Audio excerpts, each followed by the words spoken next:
Assalamualaikum warahmatullahi wabarakatuh. Halo Sobat RSSA, berjumpa lagi dengan saya Dr. Feni Mayangsari, spesialis jantung dan pembuluh darah.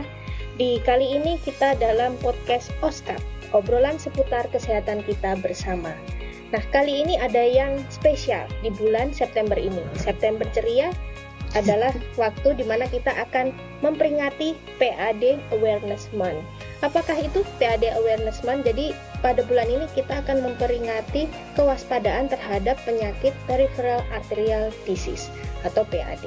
Di samping saya sudah ada Dr. Novi Kurnianingsih, spesialis jantung pembuluh darah yang ahli di bidang ini.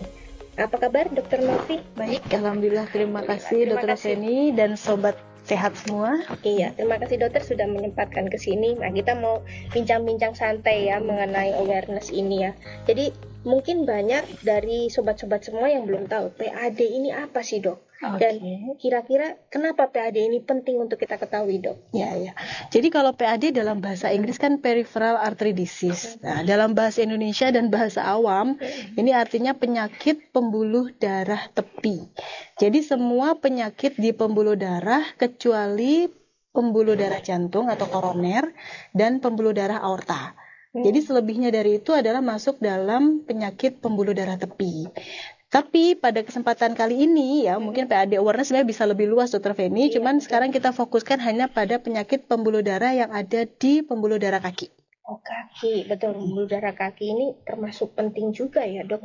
Kira-kira yang selama ini menjadi permasalahan di pembuluh darah kaki ini apa sih sebenarnya, Dok? Iya, jadi ya intinya pembuluh darah ada di semua organ ya Dr. Feni, dan fungsi kaki kita kan jelas ya, untuk berjalan, beraktivitas, dan di situ tentu otot-otot pada kaki itu membutuhkan suplai makanan, oksigennya itu akan disuplai oleh pembuluh darah di regio kaki. Nah, bila di situ terjadi gangguan, di mana di situ ada sumbatan atau penyempitan, sehingga kebutuhan makan dan oksigen bagi otot di pembuluh darah kaki tentu akan berkurang. Sehingga pada saat itulah maka fungsi kaki untuk berjalan ya itu mungkin akan terganggu, dan mungkin pada derajat yang paling berat bisa sampai terjadi luka. Luka ulkus yang mungkin nanti kalau tidak bisa kita tangani dengan cepat dan tepat akan berdampak pada amputasi. Wah, sampai amputasi, agak ngeri-ngeri sedap itu ya para sobat sehat ini. Jadi kira-kira yang bisa menyebabkan kondisi penyempitan ini atau ada sumbatan ini apa, Dok? Biasanya. Ya, jadi penyebabnya adalah penyakit aterosklerosis. Ya, jadi penyakit aterosklerosis itu adalah timbulnya plak pada lumen pembuluh darah. Ya mungkin kalau kita sudah sering penyakit jantung koroner, yaitu penyebabnya juga aterosklerosis. Stroke itu juga aterosklerosis, tapi bisa juga terjadi aterosklerosis pada pembuluh darah kaki. Nah, jadi penyebabnya itu ya biasanya karena masalah pola makan, gaya hidup ya. Nah, salah satunya adalah buat penderita yang mungkin tidak jarang melakukan aktivitas, banyak merokok ya, rutin merokok misalnya, kemudian makan makanan yang berlemak, itu juga bisa menjadi penyebab, sehingga mungkin pasien itu akan berdampak terjadi penyakit seperti darah tinggi, kolesterol, kemudian kencing manis, ya, dan merokok itu tadi, dan juga mungkin faktor dari genetik atau keturunan bisa. Jadi cukup ini ya, Dok. Jadi pada pasien-pasien yang memang sudah memiliki faktor risiko ini harus hati-hati ya. Kira-kira gejala awal apa sih, Dok, untuk yang PAD ini, supaya kita tahu, oh misalnya nih kakeknya mungkin dia punya hipertensi, terus kemudian gejala awal apa yang bisa akhirnya kita, wah ini jangan-jangan PAD nih gitu. Jadi pada derajat yang paling awal itu justru asimptomatik. Tanpa gejala, ya, tapi sudah ada sumbatannya ya, Dok. Makanya nih buat pasien-pasien yang memang sudah punya tadi penyakit-penyakit yang saya sebutkan, itu berarti harus waspada.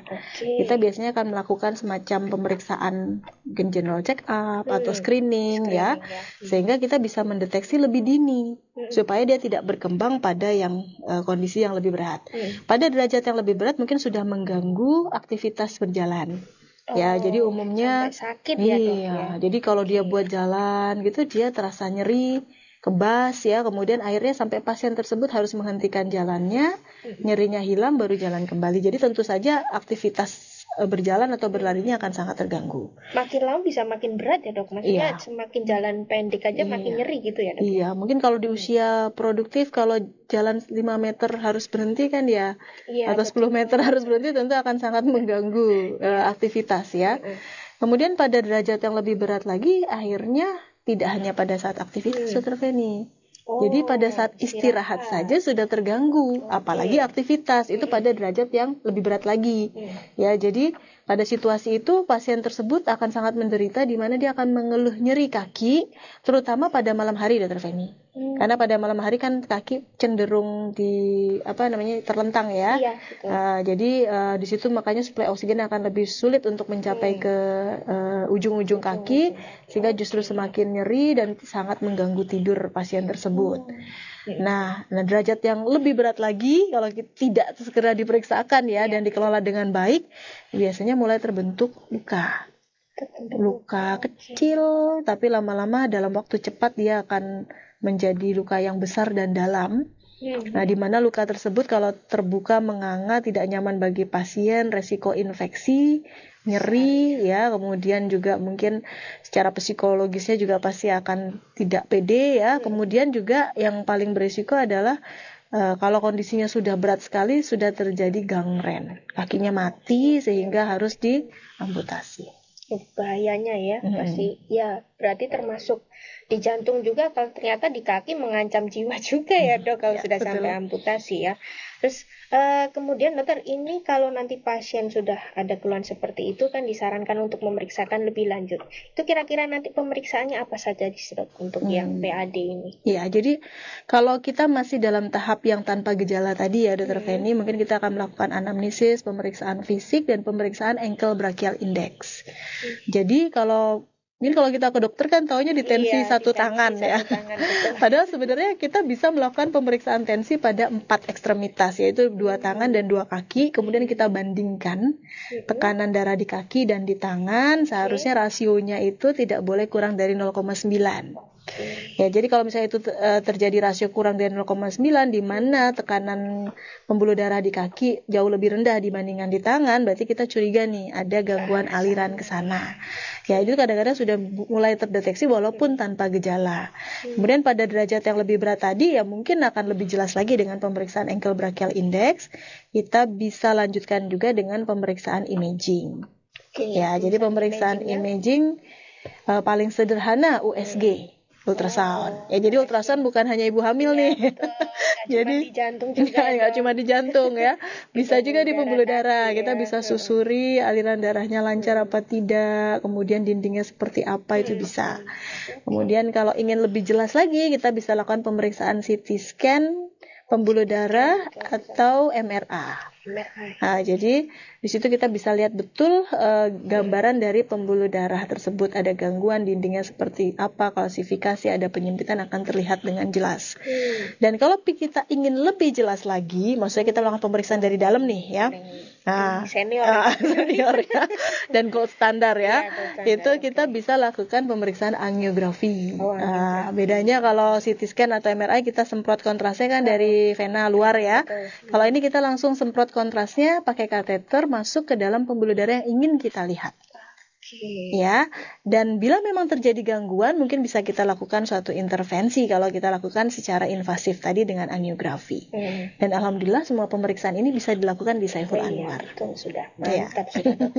Jadi sobat sehat, kalau sudah mulai ada keluhan segera dikonsultasikan ya ke Dr. Novi.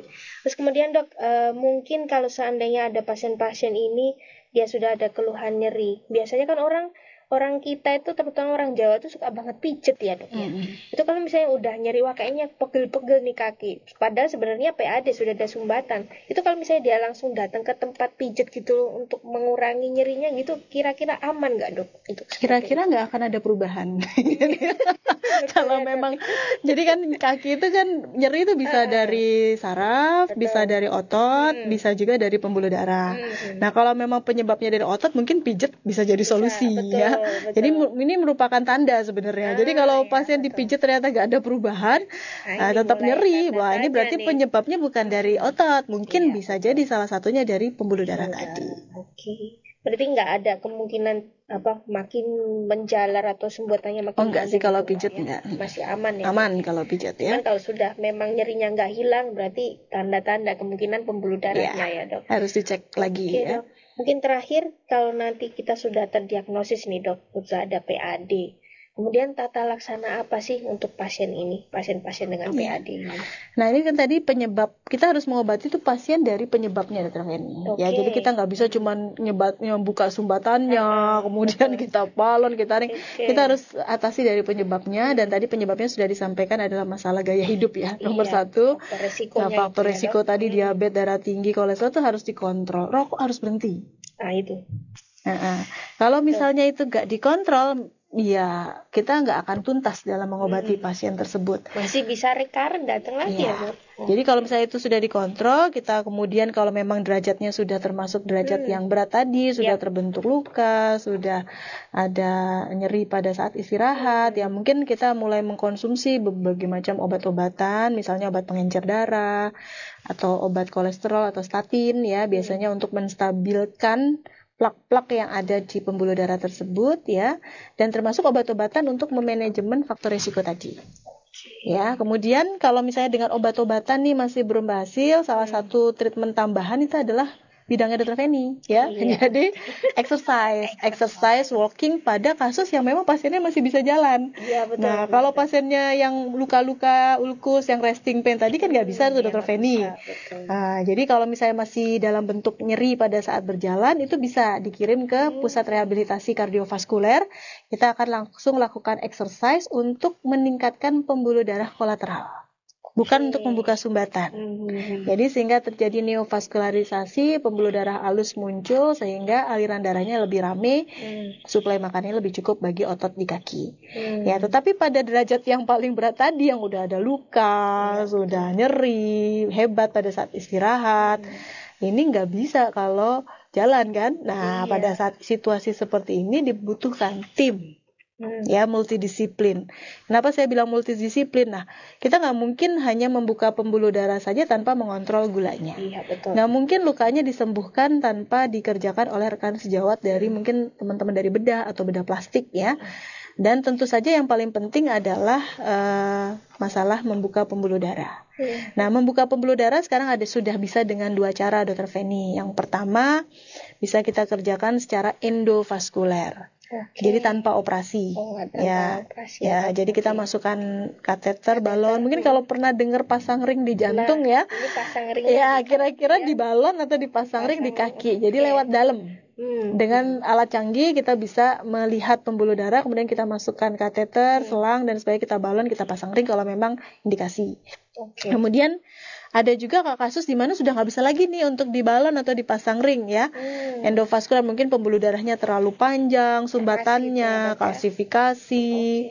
Nah, seperti kasus yang seperti ini mungkin kita perlu untuk dilakukan namanya operasi bypass pembuluh darah, pembedahan yang dikerjakan oleh rekan sejawat dari dokter bedah torak vaskuler ataupun bedah vaskuler biasanya yang mengerjakan untuk tindakan operasi ini ya. Intinya adalah kita mendapatkan aliran yang cukup sehingga sel otot yang ada di situ lebih baik. Nah, tapi saya mungkin ingin meng-highlight sebelum ditutup ya, mengenai kegawatan di bidang pesan-pesan dari Dokter Novi. Ya, ini ada masalah PAD ya. Kaki spesialis. Makanya di dokter jantung kok sampai ke kaki ya. Ini bukan masalah kakinya, ini pembuluh darahnya ya. Jadi satu sistem ya. Jadi kegawatan di bidang pembuluh darah kaki ini ada namanya akut limb iskemik. Jadi akut limb iskemik adalah gangguan perfusi atau gangguan aliran yang secara mendadak. Ya, sama seperti stroke atau serangan jantung koroner. Itu mendadak. Jadi nggak ada angin, nggak ada hujan, nggak ada keluhan sebelumnya, atau mungkin ada keluhan ringan saja. Tiba-tiba mendadak ada keluhan berat. Nyeri kaki hebat. Mendadak. Ya, biasanya nanti akan kelihatan kakinya lebih pucat, lebih dingin, dingin, nyeri, pucat, dingin. Nah, Anda harus segera datang ke emergency department, Ya. IGD, rumah sakit terdekat ini kegawatan. Ya, jangan menunggu sampai biru-biru ya dok ya. Iya, karena nanti nggak lama akan menjadi biru dan hitam, Iya, dan pada betul. saat itu sudah mati jaringannya, Iya, Dokter Feni, betul, ya. betul. Nanti biasanya dokter akan meraba adakah pulsasi, melakukan pemeriksaan USG, kemudian kalau memang ada gangguan aliran akut seperti itu ya harus segera diambil sumbatannya dengan teknik bedah maupun non bedah tadi untuk menyelamatkan kaki. Jadi Iya, kan kalau kita bicara tema PAD awareness ini adalah save limb, save life. Save limb, save life. Oke. Oke, baik, terima kasih Dokter Ya. Novi. Ini sangat informatif sekali untuk kita bisa mewaspadai kondisi PAD ini, di mana memang kaki ini termasuk penting juga ya dok. Kita kalau nggak ada kaki, wah gimana dok? Makanya jadinya hashtagnya Save Limb Save Life ini sangat berarti sekali. Baik, kepada sobat sehat semua, terima kasih sudah mendengarkan. Semoga apa yang kita sampaikan, informasi ini berguna untuk kita semua. Kita semakin banyak menyelamatkan kaki-kaki ya dok ya. Supaya tetap sehat ya dok ya. Terima kasih semuanya, saya tutup. Assalamualaikum warahmatullahi wabarakatuh.